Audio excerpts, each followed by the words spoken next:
집에 그림책 있으시죠? 오늘부터 아이랑 그림책을 이렇게 보세요. 언어 능력이 빵빵 트이는 책 읽기 꿀팁 바로 알려드릴게요. 이지아이. 안녕하세요. 이지아이 이지쌤입니다. 책을 읽어주는 게 언어 발달에 좋다는 건 여러분들 다 알고 계실 거예요. 그런데 이게 생각보다 만만치 않습니다. 우리가 책 읽어주는 엄마, 아빠 상상을 해보면 이런 그림이 떠오르잖아요. 부모님이 아이에게 자상하게 책을 읽어주고 그럼 아이는 집중해서 그걸 듣고 또 같이 상호작용하면서 이런저런 대화를 하고 막 미소 짓는 그런 모습이요. 그런데 막상 마음을 먹고 책을 읽어주려고 하면 아이가 도망가 버리거나 아니면 혼자서 막 책 페이지를 다 넘겨버리기도 하고요.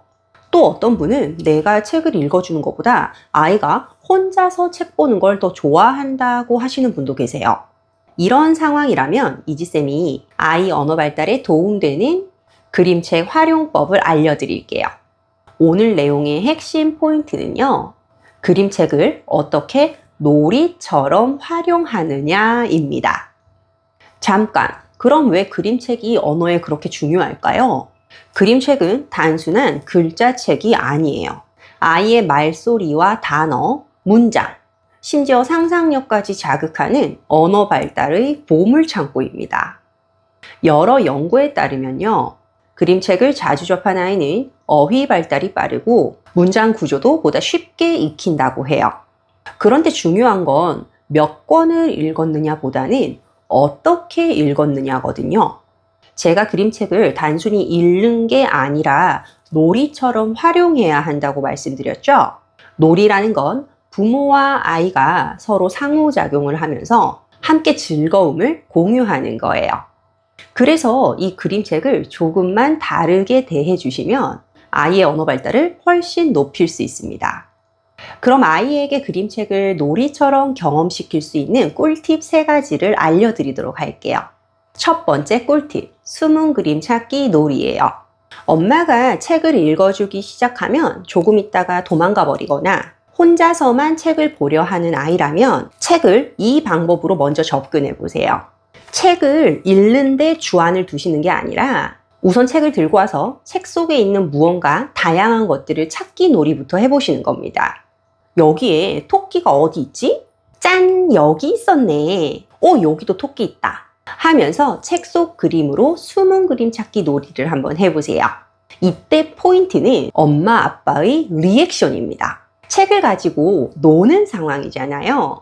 눈을 크게 뜨고 목소리도 신나게 아이에게 이 책이라는 것 자체가 재밌는 놀이라는 것을 경험시켜주는 거예요. 특히 어린 시기의 우리 아이들은 아직 한글을 모르잖아요. 그러다 보니 이 책 속에 있는 활자라는 것에 대한 개념이 아직 없어요.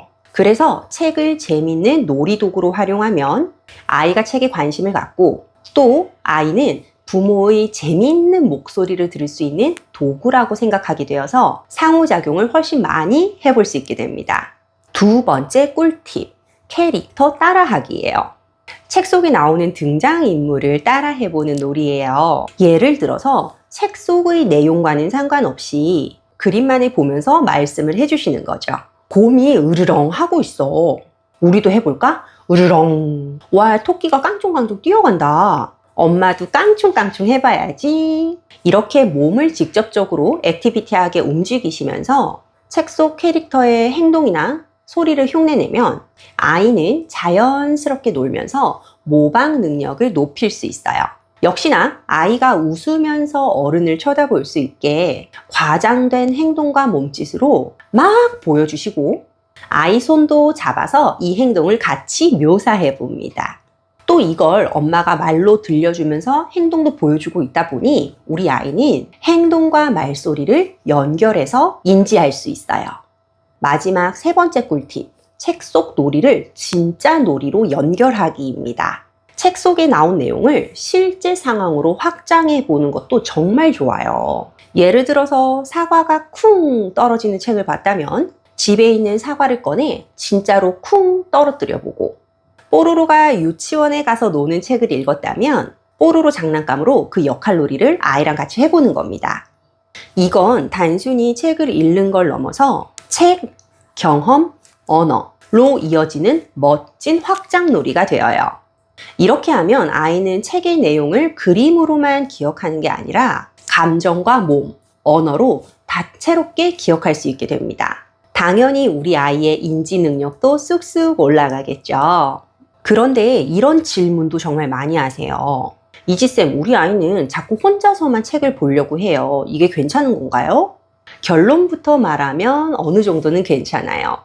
혼자서 일정 시간 조용하게 책을 보는 것도 아이는 나름의 방식으로 그 내용을 정리하고 상상하는 중일 수 있거든요.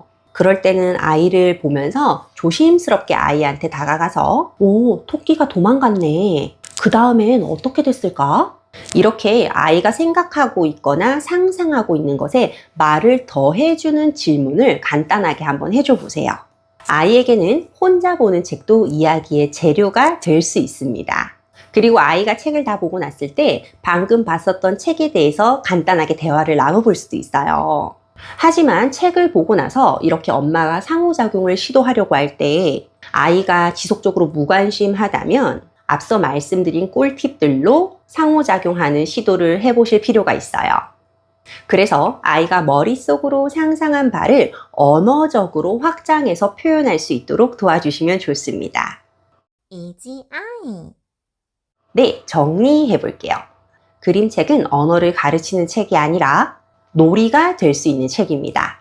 책을 장난감처럼 대하시면서 놀고 몸으로 표현하고 실제 놀이로 확장시키면 아이의 언어는 정말 자연스럽게 쑥쑥 자라날 수 있어요. 어색하시더라도 조금 과장된 오버 액션이 중요하다는 거 꼭 잊지 마시고요. 네, 지금까지 말 트이는 그림책 활용법 3가지를 알려드렸는데요. 어떠셨나요? 혹시 집에서 해보신 놀이 중에 효과적인 방법이 있었다면 댓글로 많이 공유해주세요. 그리고 내용이 유익하셨다면 잊지 마시고 구독과 좋아요도 부탁드립니다. 그럼 저 이지쌤은 앞으로도 집에서 실천할 수 있는 다양한 언어 발달 관련 꿀팁을 가지고 찾아올 테니까요. 다음 영상에서 또 만나 뵙도록 하겠습니다. 감사합니다. 안녕!